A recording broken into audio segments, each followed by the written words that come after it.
আজকে গৃহপ্রবেশের trailer launch হলো। In fact আজকে দিনটা আমাদের সবার কাছে, মানে আমার কাছে একটু অন্যরকম, বাট আমার মনে হয় আমাদের বাঙালিদের কাছে, আমাদের বাংলা ইন্ডাস্ট্রি এবং বাঙালিদের কাছে আমরা কেউ কোনোদিনই ভাবিনি হঠাৎ এরভাবে ঋতু চলে যাবে। সো হ্যাঁ, মানে ঋতুর চলে যাওয়া এবং ঋতুকে এত সুন্দরভাবে, শুধুমাত্র আজকে অনুষ্ঠানের কথা বলছি না, ছবিটার ট্রেলার দেখে যেটা মনে হচ্ছে যে এত সুন্দরভাবে একটা ছবি বানিয়ে এবং ঋতুকে এই ছবিটা শ্রদ্ধা জানানো ইন্দ্রদ্বীপের, এবং ট্রেলারটা দেখে আমি মুগ্ধ হয়েছি। আমি টিজার দেখে আমার প্রচণ্ড ভালো লেগেছিলো। ইনফ্যাক্ট গানগুলো আমার নিজের খুব খুব ভালো লেগেছে, খুবই। আমার মনে হচ্ছে যে এরম ধরনের, যে আমি বারবার একটাই কথা বলি, ছবির প্রত্যেকটা ট্রেলার তার নিজের মতন ভালো হয়, কিন্তু এই ট্রেলারটার মধ্যে যে গন্ধটা পেলাম সেটা বড্ড মিষ্টি, সেটা বড্ড ভালো, বড্ড সুন্দর। প্রত্যেকটা ফ্রেম মনে হচ্ছে আঁকা। অ্যান্ড আমার কংগ্রেচুলেশনস টু দ্য গৃহপ্রবেশের এন্টায়ার টিম, ডিরেক্টর সহ আমাদের শিল্পীরা, বিশেষ করে শুভশ্রী, এবং একদম অন্য ধারার কাজ করছে। তোকে, জিতুকে এত ভালো লাগছে এটাতে। কৌশিকা, সোহিনী, এদের মতন অভিনেতা অভিনেত্রীকে নিয়ে বলার মতন কিছু নেই। আমার আন্তরিক শুভেচ্ছা। আলটিমেটলি আমরা দর্শকের জন্য কাজ করি, আমাদের নানান রকম গল্প, মানে ডিরেক্টর যেটা বলতে চায়, আমরা ডিরেক্টরের কল্পনাকে ফুটিয়ে তোলার চেষ্টা করি, এবং সেটা যখন তোমাদের ভালো লাগে তখন আমাদের কোথাও একটা সার্থকতা, মানে সেটার সাথে, তোমাদের ভালো লাগার সাথে জড়িয়ে থাকে। রুডি সেটা খুব ভালো বলতে পারবে। এবং আমরা একসাথে কাজ করেছি যখন, গল্পটাই এতটা পারিবারিক একটা গল্প, এবং আমরা পরিবারের মতোই কাজটা করেছি। আর ভালো লাগছে তোমাদের? আমার কাছে যেটা মানে এই গল্প নিয়ে বলা, ঋতুপর্ণ ঘোষ কোথাও যেন এই সিনেমার অলিতে গলিতে লুকিয়ে রয়েছে, সেটা তো জানি, সেটা আলোচনা হলো আমাদের। শুভশ্রীর যে চরিত্র রয়েছে এখানে, তিতলি, সেখানে আবার না আমরা আর একটা অন্য কোনো মেয়েকে খুঁজে পাবো, যে মেয়েটাকে হয়তো আমরা আমাদের বাড়ির পাশের ছাদে দেখি কিন্তু কখনো কথা হয়নি।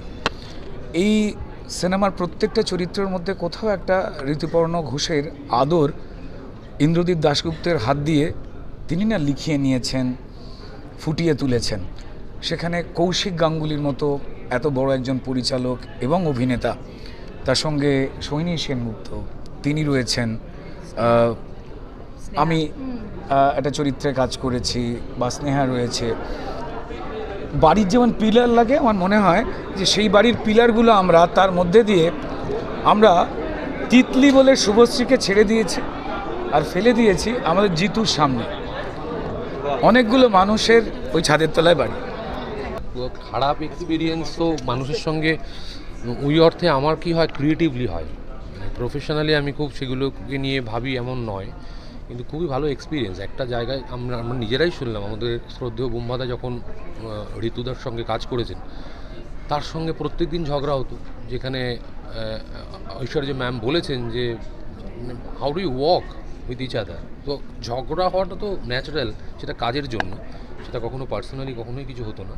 ওনার সঙ্গে কাজ করা একটা আলাদা আমার কাছে পাওনা আর কি। নিজের যে ধরনের সুরকার, এবং তার সুরটা এই ছবিতেও তোমরা দেখতে পাবে, তাল, ছন্দ, সুর সবই দেখতে পাবে।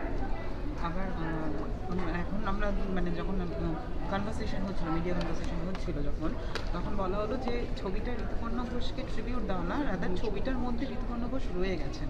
এটা নিয়ে তোমার কি বক্তব্য? তুমি যেটা প্রশ্ন করছো সেটা একদম সঠিক, মানে যেটা বলেছেন, ছবিটার মধ্যে ঋতুপর্ণ ঘোষের প্রত্যেকটা ক্যারেক্টার দেখো তার নামে, তিতলি, মেঘ। তুমি যখন অন্য ক্যারেক্টারগুলো দেখবে সেগুলো তার নামাঙ্কিত ক্যারেক্টার, তো সেই জন্য রয়ে গেছে। ঋতুদা যে জিনিসগুলো পছন্দ করতো, আমি এখন সমস্ত কিছু রিভিল করছি না, সেটা আমি খাওয়াও বলতে পারি। সেই উনি শুক্তো খেতে ভালোবাসতেন, ওনার পুজো শুক্তো ছাড়া হতো না, তো সেই সবও তুমি পাবে এই ছবিতে। তাই জন্য প্রত্যেকটা ফ্রেমে ঋতুদার ছোঁয়া রয়েছে।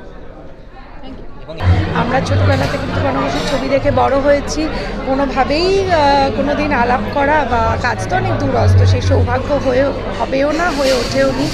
কিন্তু ওনাকে ট্রিবিউট জানিয়ে একটা ছবি হচ্ছে, ইন্দ্রদীপ দাশগুপ্ত বানাচ্ছেন, সেই ছবিতে আমি একটি অংশীদার ছবির, এবং ছবিতে একটা চরিত্র অভিনয় করছে। এটা বিশাল বিশাল পাওনা, ভীষণ ভালো লেগেছে। ইন্দ্রদীপদার কাছে আমি কৃতজ্ঞ তার জন্য। আর বিশাল বড় ক্যানভাসে ছবিটা হচ্ছে, সবাই এসে হলে দেখবেন, সবার ভালো লাগবে ছবিটা, আশা করছি। আমার চরিত্রটির নাম ময়ূরাক্ষী। তিতলি মানে শুভশ্রীর বন্ধু, কিন্তু শুভশ্রী যা, ময়ূরাক্ষী একদম অপোজিট।